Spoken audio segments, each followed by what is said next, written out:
Hello, hello, hello! Magandang araw sa inyong lahat. Sa lahat ng Virgo.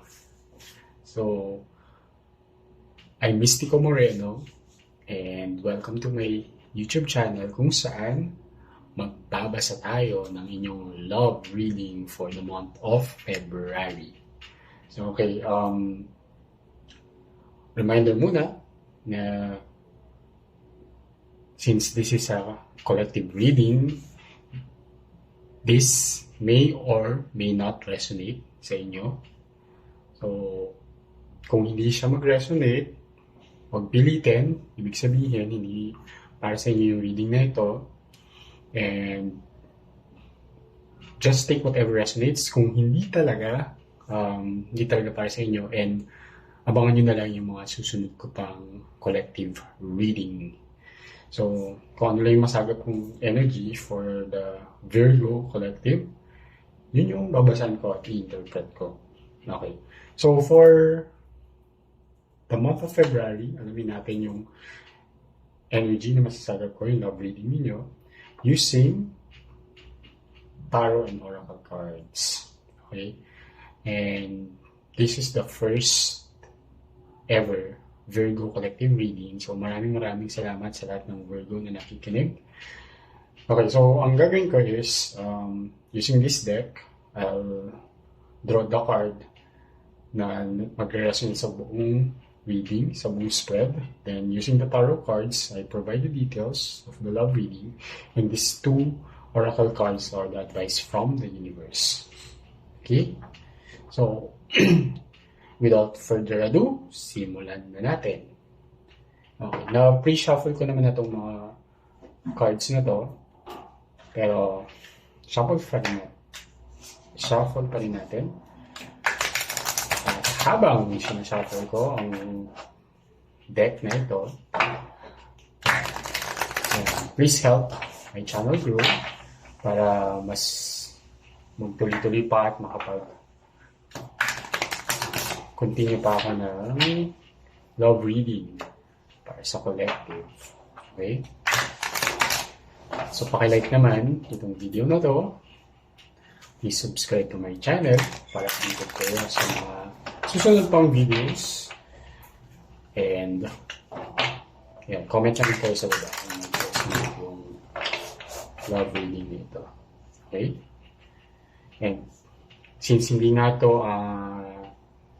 personal reading, okay, it may really not resonate. Pero kung gusto nyo ng personal reading, pwede rin. Kontakin nyo lang ako sa email address na nakikita nyo sa description. Okay. So, month of February. So, I'll draw the second card. So, overall, energy, follow your dreams. Okay?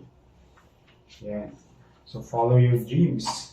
Tingnan natin. Ano ba yung sinasabi ng oracle card na to? Okay? So, follow your dreams.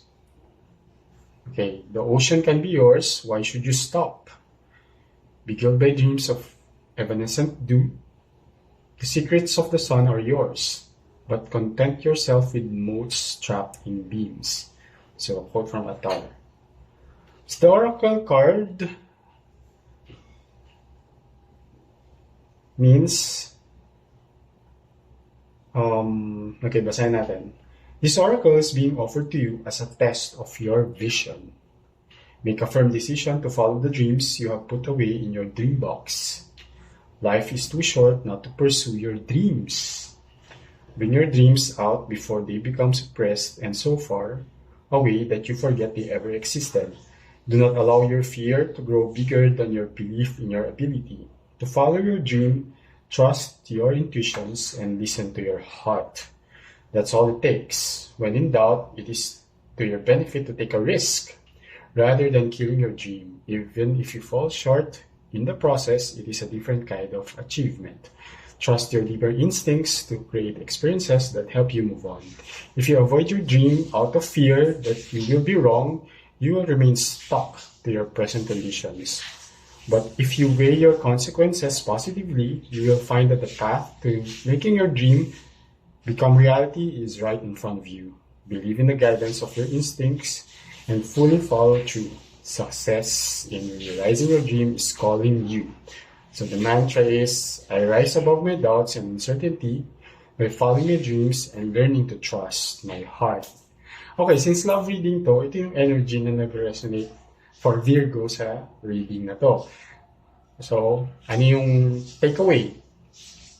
Ang sabi is to really trust your intuition and listen to your heart. So, pakinggan mo yung puso mo, lalo na sa larangan ng pag-ibig, di ba? Kasi minsan parang, may marami tayong doubts. Pero, what the universe says is that, follow talaga yung intuition mo. Ano yung nararamdaman mo at the moment. Pakinggan mo yung puso mo and it will lead you to the love life that you dream of. Okay?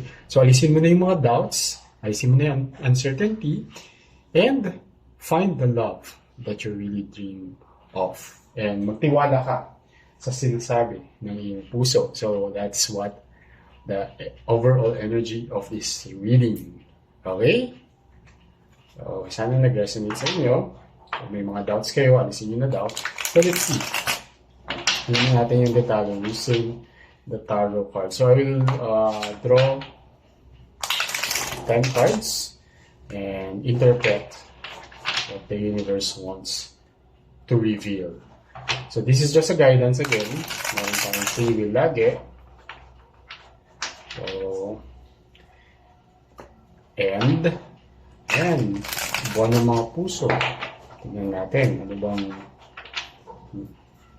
lalabas for the Virgo collective. Okay, sige. I'll draw the second card. Oh, the Empress. Queen of Coins. Five of Wands. Seven of Wands. The Hierophant. The Devil. Ten of Wands. Five of Coins. Oops. So, na-reveal siya. The Magician. Okay. Oh, and the Tower. Okay. Okay. So, then bottom of the deck, what we don't see is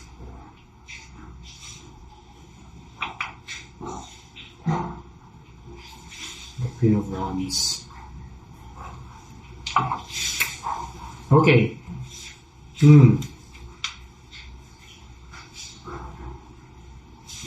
Sige, medyo may mga sad parts, but wag mag-alala, okay? Because what I see here is that yun nga, yung advice sa'yo ng universe to follow your dreams is currently the blockage. Kaya, from the Empress, which is the person in your mind, okay, has this nurturing and loving personality. Diba? And I can, it's a very loving energy. Okay? Some more si Empress, siya yung divine feminine. Pero sa tarot cards, syempre wala naman siyang gender talaga. So it can be a guy, it can be a girl, but this person has this divine feminine energy, which is someone who's very nurturing, someone who's very loving, someone who really will show the love to you. And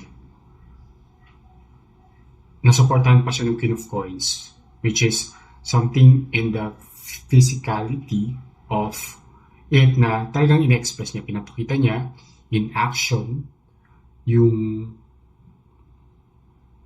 nararamdaman niya para sa inyo. However, there will be some sort of conflict between you and your person. Okay? And this conflict will is rooted from the desire and the passion to pursue, to move forward to the next level. So again, I can sense the energy that the doubt, there's really some doubt and uncertainty sa end mo. Okay? It's causing some conflict between you and your person. Okay?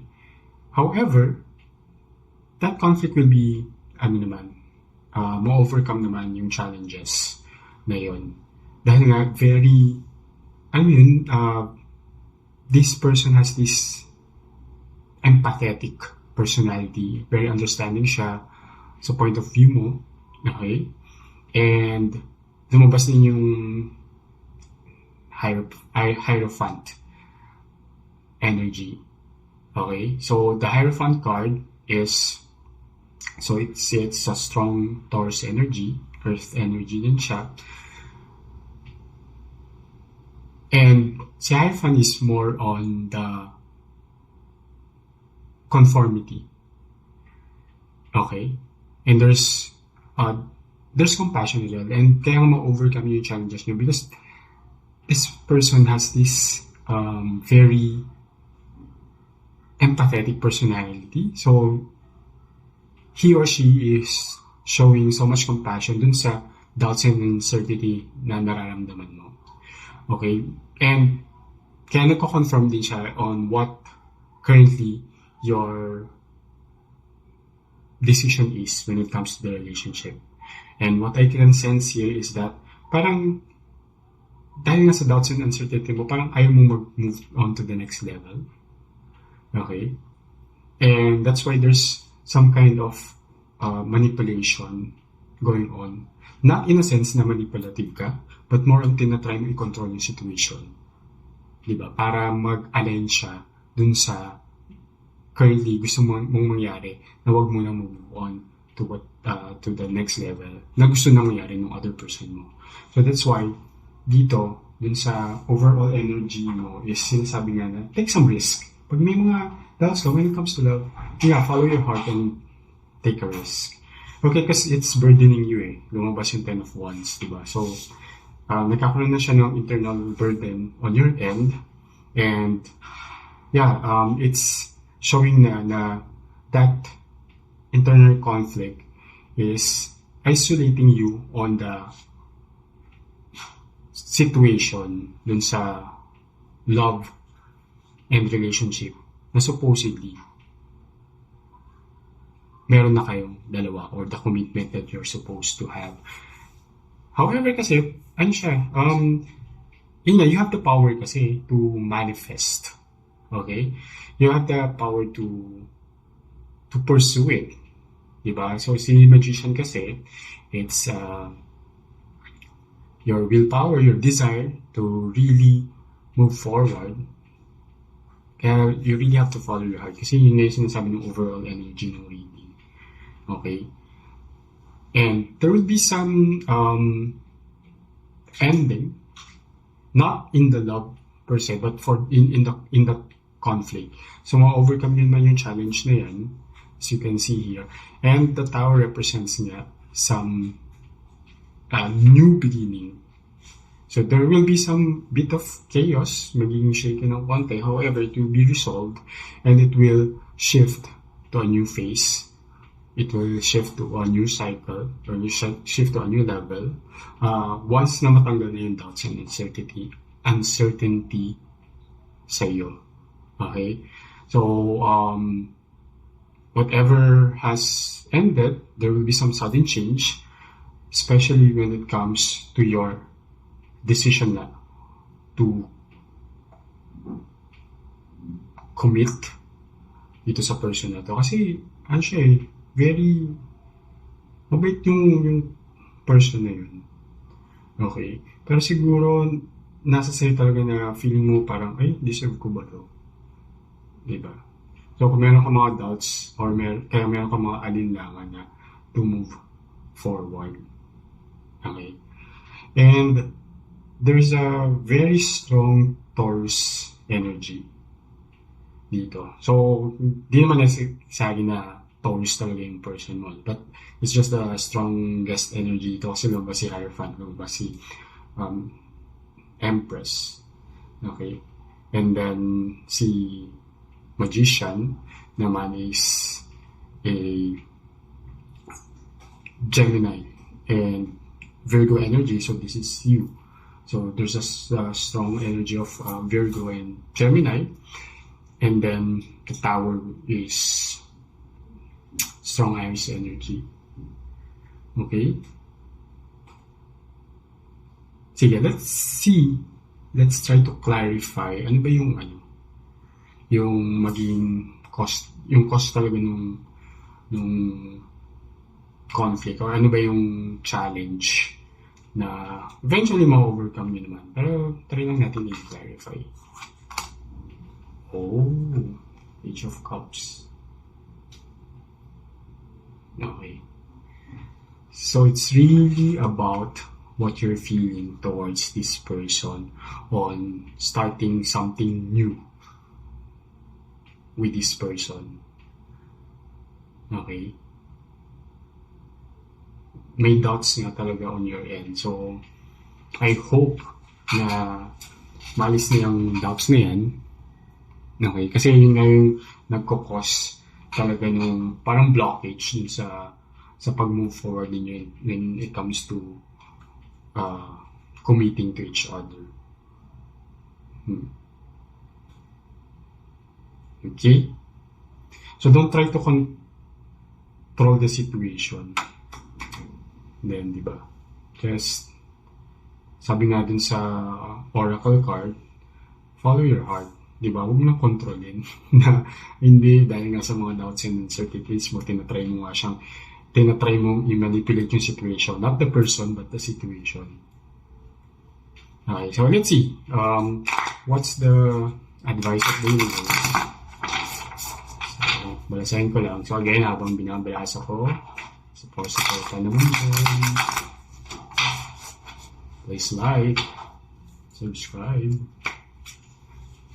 Okay, comment lang kayo. Resonate.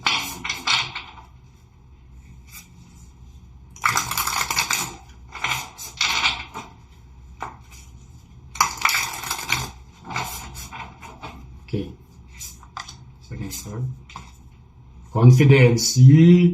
O, tignan mo. So, ano siya, parang kinonfirm lang niya yung follow your heart. Be confident. Kasi alam mo naman na talaga yung nararamdaman mo. Hindi ka lang confident talaga to really parang magpaka-honest sa sarili mo towards sa nararamdaman mo dito sa person. Kasi gusto mo siya. Nakikita naman dito kasi minimanifest mo siya. It shows here the Magician, diba? So ito yung tao, ito yung person na ito talaga yung dinedesire mo, minimanifest mo. Diba? Pero na-block nga siya nung doubts mo. Pwedeng dala ng insecurity or yun nga, na feeling mo parang di mo deserve yung person na yun, pero deserve mo naman siya. Okay, so yung confidence is supported by Mistletoe. Tingnan natin anyway yung card ng Mistletoe. What does it mean? So si Mistletoe ay okay, it's a card of luck and love. Okay.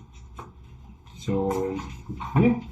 So, it's just showing na, be confident when it comes to love.